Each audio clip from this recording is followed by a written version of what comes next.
I love going to the beach.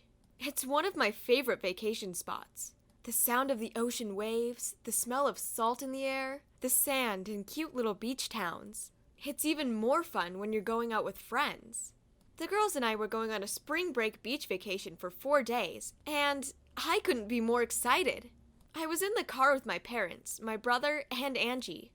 The whole time, Angie and I just shared headphones and sang along to all of our favorite songs. The both of us had the same music taste, and so the car ride was just that much better.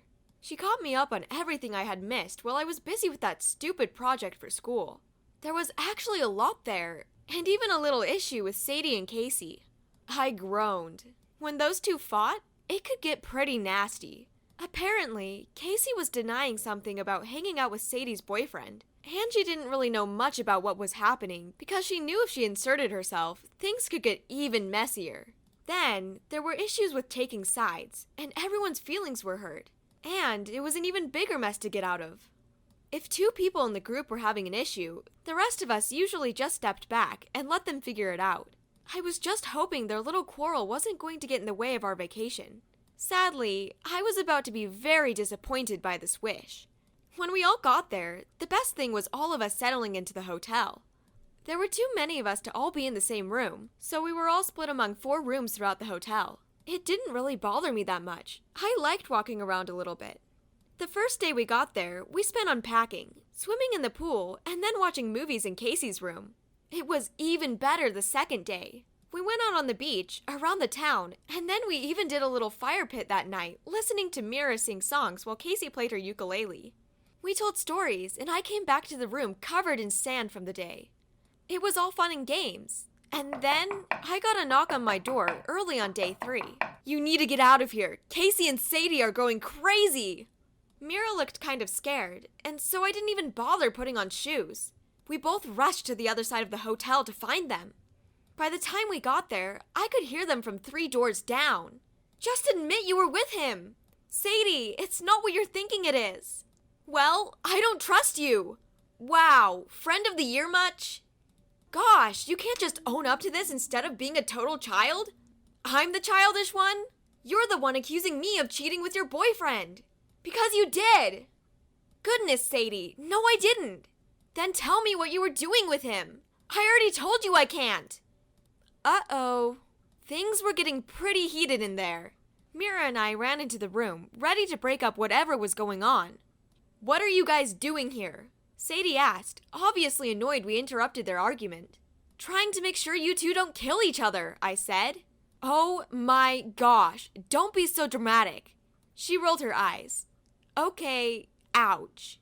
I crossed my arms over my chest. I went back and forth with myself for a little bit. I knew if I got in between this, things were going to get pretty messy, but if I didn't, I was worried they might not stay friends after this. "Look, Sadie, why can't you just take Casey's word for it? Has she ever lied to you? To any of us?" I saw anger flash over her face. This time, it was directed at me. "You're seriously taking her side?" "Sadie, I can't tell you for a reason." "And what is that reason?" "Oh, wait, let me guess. You can't tell me." "Well, actually, yeah," Casey mumbled. Sadie threw her arms in the air. "Unbelievable!" she yelled. "Fine, if you don't want to tell me, don't tell me. But I'm moving rooms." Casey looked at her with hurt. I'd known Casey long enough to know she was the most honest person I knew. If she couldn't tell Sadie what she was hiding, I figured she had good reason to. "Sadie, don't be like this." "That goes for you too, Skylar. If you're gonna take her side, I don't want to deal with you until we leave." I felt like I had been punched in the gut. "Fine," I said. I stomped out of the room. Mira was looking at me incredulously as I left. "What the heck was that, Sky? I thought we were going to defuse the situation." "I tried that, didn't I?" "No, you just took sides." I drew in a heavy breath. "Look, I know that's not how you wanted that to go. I didn't want it to go like that either. But I know Casey, and I know she wouldn't do anything like Sadie is accusing her of.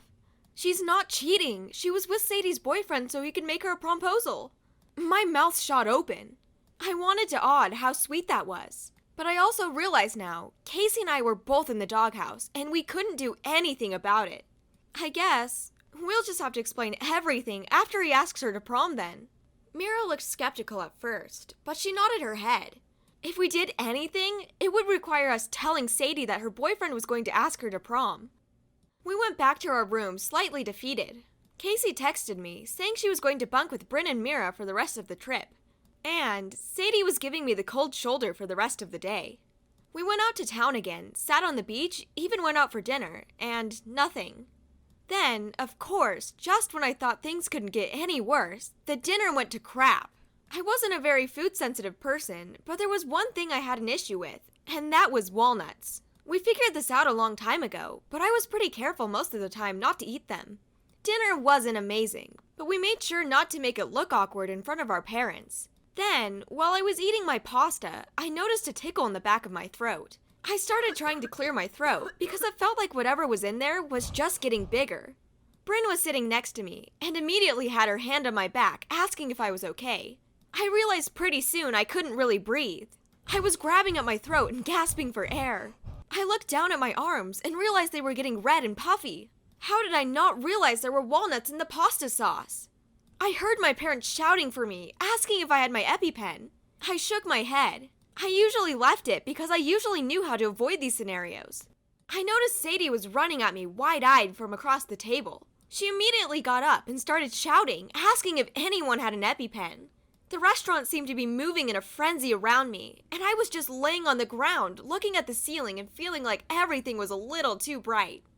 I definitely passed out, and when I woke up, I could breathe again, but I was in a hospital room with a bunch of eyes staring down at me. Everyone had engulfed me in hugs when I woke up. Sadie started crying and apologizing profusely when it was her turn, blabbering about how she shouldn't have gotten that mad, how she needed to be less jealous. I told her it was okay. After a couple of hours, we were back at the hotel room and packing to leave the next day.